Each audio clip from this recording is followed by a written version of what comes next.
Fomba vaoafa tanteraka kosa indray raha efa antaonany maro zay Madagasikara no nanao soniny fifanarahana iraisam-pirenena mahakasika ny zon'ny olona manana fahasembanana dia tamin'ity taona 2012 ity vao nakatoavin'ny anteny miram-pirenena izany ary ny promulgation avy amin'ny filoham-pirenena kosa sisa no andrasana dia ho feniny rehetra mahakasika azy ity. Nankatoavy ny anteny miram-pirenena tamin'ny 3 Desambra teo ny volavolan-dalàna mikasika ny fampiarana ny fifanarahan'ny iraisam-pirenena momba ny zon'ny olona manana fahasembanana. Dingana iray ny fanatanterahana izany hono minisitry mponina izay nanambara fa ny fahataterahana izany dia mampiseho ny fahavononan'ny fanjakana malagasy anatanteraka ny voarakitra ity fifanarahan'ny iraisam-pirenena ity. Tsy maintsy mampiatra an'ilay zavatra fondrosin'ny fifanarahana io tsika izay mazava ho azy fa mendalana ny fampiarana azy satria ao ohatra resaka hoe fahazahoan'ny olona manana fahasembanana mianatra mirofana amin'izay fitaovana azafady mifanandrify amin'ny filan'zareo. Eo ihany koa ny resaka fitsaboana ireny olona manana fahasembanana ireny ohatra anankiray ty eto ity. Eo ihany koa ny resaka fahazahoana ireo olona manana fahasembanana ireo miriary izany hoe ny accessibilité ny lieu public aloha voalohany indrindra. Rehefa manatona ohatra any amin'ny sampandraram-panjakana ry zareo mety ho sahirana raha misy totohatra, mety ho sahirana amin'ny lafin-javatra maro dia reny fomba fahafahan zareo mahazo manatona moramora kokoa ny tolotra asa avy amin'ny fitondram-panjakana no anisan'ny tsy maintsy masona ihany koa ary ny anketsika ny anao izany.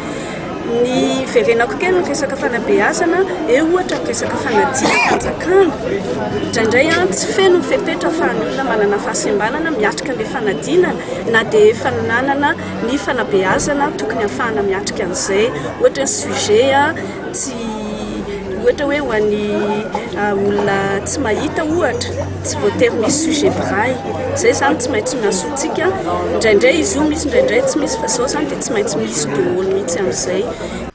Tsy ampy raha ny teti-bola manify eo am-pelatanan'ny ministera mponina no anatanterahana ity fifanarahana iraisam-pirenena ity hono minisitra saingy noho ny fisian'io fankatoavana io dia mora kokoa ny ahazoana fanampiana avy amin'ny mpamatsy vola sy mpiara-mombonantoka.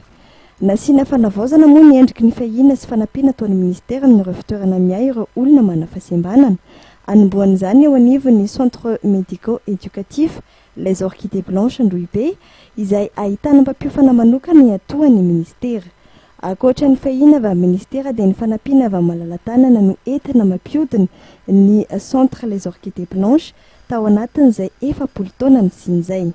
Fitantanana zany ny fikambanana Orchidée Blanche araka ny resantsika teo amin'ny tenenina teo enitsika teo dia ny savonnerie tropicale zany dia manampy anay isambolana 2 millions d'ariary ary eo koa zany fanampiana avy amin'ny principauté de Monaco zany izay manampy anay misy subvention isa-taona imbolana isa-taona ary ahafahanay mampiodina ny centre zany.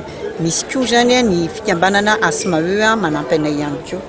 Misy 10 moa ireo ankizy eo anivony ity akany ity amin'izao izay mahazo fampianarana sy fanabeazana ary fiofanana arak'asa mifanaraka amin'ny fahefanara-tsaina ao amin'izy ireo.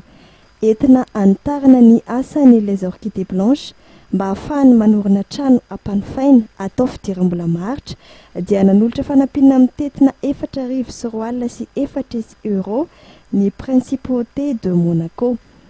Notanterahana androany moa ny lanonana famaranana ny fankalazana ny 70 taona ny Les Orchidées Blanches Andohibe. Fotoan'izay ny fanojo indrindra tamin'ny fankalazana ihany koa ny andro iraisam-pirenena natokana hatsiarovana ireo olona manana fahasembanana ara-tsaina.